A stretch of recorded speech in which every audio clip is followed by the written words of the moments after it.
E aí, bora mergulhar numa história impressionante? A história de como o mundo medieval europeu, que parecia que ia durar para sempre, simplesmente desmoronou. Foi um século de crise que virou a página da história e abriu caminho para uma era totalmente nova. Pois é, como é que o mundo inteiro acaba? Essa é a pergunta de 1 milhão, né? E a resposta, adianto, não é nada simples. Não foi uma coisinha só, mas uma verdadeira avalanche de problemas que, juntos, fizeram os alicerces daquela sociedade tremerem. Vamos descobrir como isso aconteceu. Então, o nosso caminho vai ser este aqui. Primeiro, a gente vai ver como a Europa já estava no seu limite. Depois, vamos entrar no que os historiadores chamam de tempestade perfeita. Em seguida, vamos ver a confusão que isso gerou, com guerras e revoltas, como o sistema feudal começou a quebrar e, por fim, o que surgiu de novo no lugar. Vamos lá, para a gente entender essa crise toda, primeiro a gente precisa voltar um pouquinho. Antes de tudo desandar, a Europa viveu um período de bastante crescimento, de otimismo. Só que, sabe como é, né? Esse crescimento todo tinha um preço. E o continente estava chegando perigosamente no seu limite. Pensem comigo. No comecinho do século XIV, a população da Europa explodiu para cerca de 70 milhões de pessoas. Para aquela época, era gente demais. Isso criou uma pressão gigantesca nos recursos. Imagina um balão que não para de encher. Era cada vez mais gente para alimentar, mas a terra e a produção de comida não davam mais conta do recado. E aí, bem em cima dessa sociedade que já estava super frágil, desabou o que a gente pode chamar de uma tempestade perfeita. Não foi só um problema, mas 3 desastres gigantes que atingiram a Europa quase ao mesmo tempo. Um verdadeiro combo de desgraças. O primeiro grande golpe foi a fome.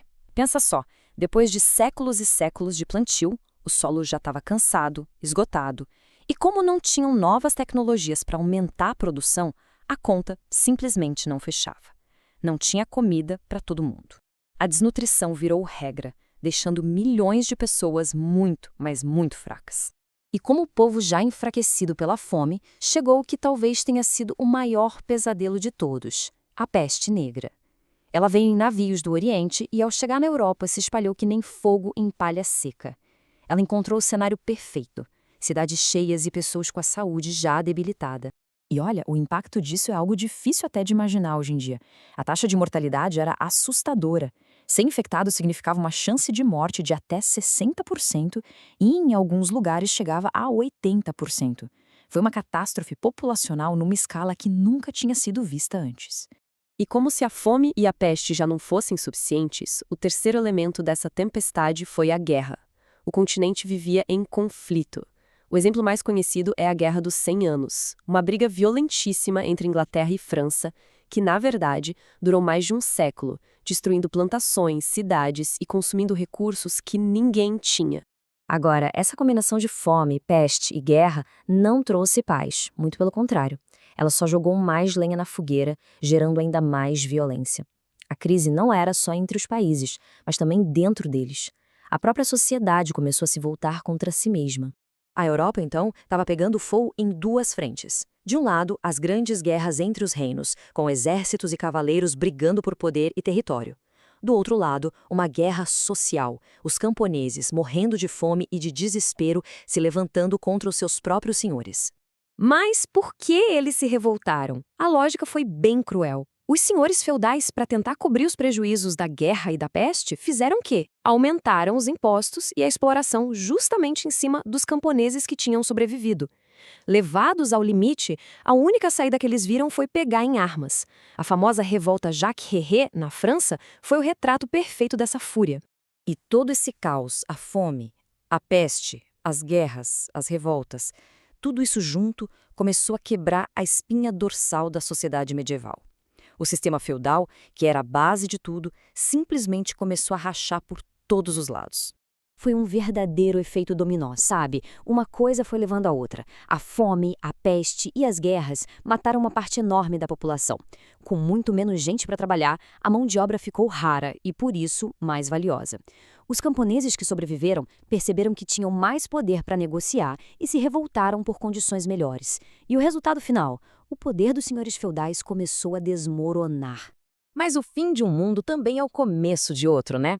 Da destruição e do caos do século XIV, um novo tipo de sociedade começou a nascer. Vamos ver agora Que cara tinha esse mundo novo? Olha que interessante. Das cinzas, várias pecinhas do nosso mundo moderno começaram a surgir. Com os senhores feudais mais fracos, o poder foi se concentrando nas mãos dos reis, criando países mais fortes e centralizados. Ao mesmo tempo, uma nova classe social, a burguesia, que eram os comerciantes, os banqueiros, ganhava cada vez mais força nas cidades. E foram essas cidades, com seu comércio a todo vapor, que deram um empurrão inicial para a busca por novas rotas comerciais.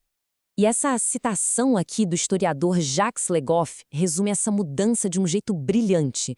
O centro do mundo novo não era mais o castelo do senhor feudal no campo. Agora era a cidade.